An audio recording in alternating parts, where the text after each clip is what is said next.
Hello, कैसे हैं आप सब? मैं ठीक हूं।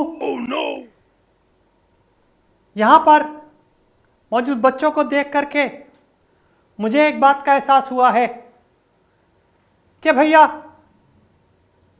मैं भी कभी बच्चा था। और कभी का क्या मतलब, मैं तो बच्चा ही पैदा हुआ था। छोटा था तब भी बच्चा था, बड़ा हुआ तब भी बच्चा था, और आज भी भैया बच्चा ही हूं। एक बच्चे ने मुझसे पूछ लिया कि आप किस सब्जेक्ट में बहुत अच्छे थे। मैंने कहा पहले तुम बताओ कि तुम किस सब्जेक्ट में अच्छे हो। तो उसने बोला कि मैं तो सर केमिस्ट्री में अच्छा हूं। मैंने कहा ओ हो, अच्छा अच्छा, साइंस?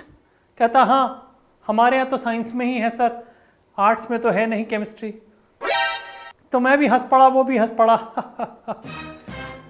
तो मैंने कहा थैंक यू मुझे बताने के लिए, मुझे नहीं पता था कि आर्ट्स में होती है या मैथ्स में होती है या केमिस्ट्री किस में होती है। एनीवेज, उसने मुझे बोला सर आपका फेवरेट सब्जेक्ट कौन सा है।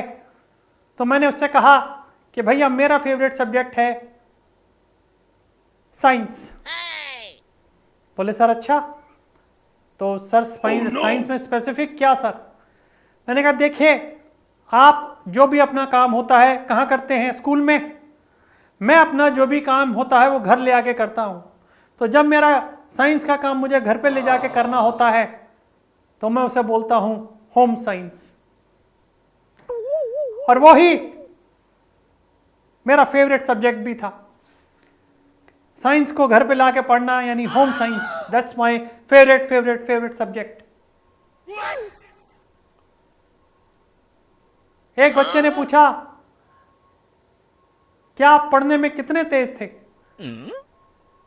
मैंने कहा देखो ऐसा है, तेजी तो मेरे अंदर भरपूर है, पर मेरी तेजी को कोई संभाल नहीं पाता है। इसीलिए मुझे अपनी तेजी को इधर उधर करने के लिए छुट्टियां मनाने जाना पड़ता है।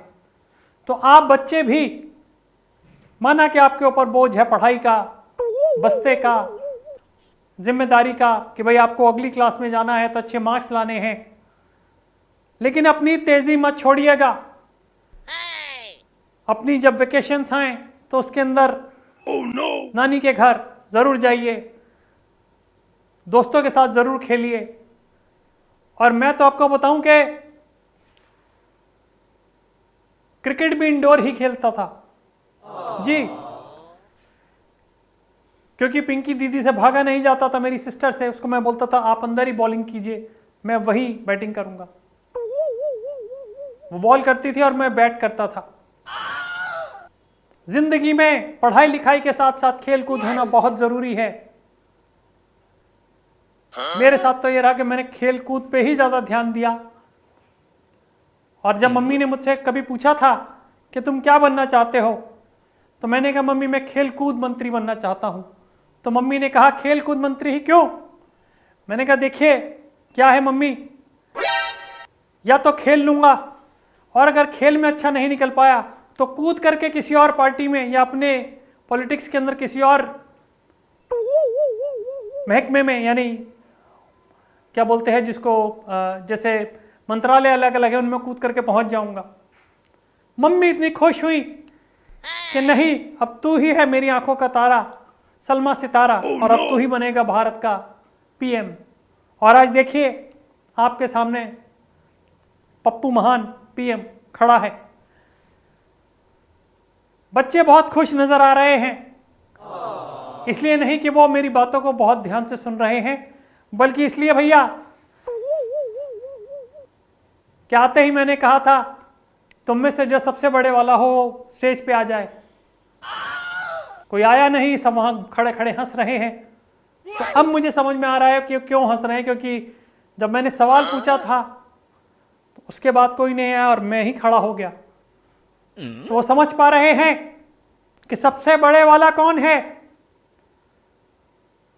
खड़गे जी आप खड़े हो जाइए, हमारे यहां तो सबसे बड़े वाले ये हैं जी। आप दुनिया में कहीं भी चले जाइए बच्चों, कुछ भी कर लीजिए, मैं यहाँ पर एक नंबर छोड़ के जाऊँगा, एक स्कैनर छोड़ के जाऊँगा, उस पर आप स्कैन कीजिएगा तो आपके पास मेरा नंबर आ जाएगा। आपको कोई समस्या हो पढ़ाई में, खेल कूद में, मनोवैज्ञानिक कोई आपको दिक्कत हो, मुझे बताने की, स्कैन करके फ़ोन करके करने की कोई ज़रूरत नहीं है। मुझे सिर्फ इतना बता दीजिएगा कि आजकल छोटा भीम कितने बजे आता है, डोरेमोन कितने बजे आता है, नए गैजेट्स कौन से आ रहे हैं जिनके अंदर नए नए वीडियो गेम्स आ रहे हैं, क्योंकि मैं भी अभी आप ही जैसा हूं और मेरा फेवरेट गाना भी वही है, दिल तो बच्चा है जी। तो थैंक यू। आपको आज बहुत इंस्पिरेशन मिली होगी मुझसे, क्योंकि मुझसे तो पूरा इंडिया इंस्पायर होता है कि जब ये इतने बड़ी वाली पार्टी का इतना बड़े वाला हो सकता है तो हम तो फिर भी कुछ कर लेंगे। घबराने की जरूरत नहीं है आपको, डटे रहिए, जमे रहिए। Bye bye and God bless.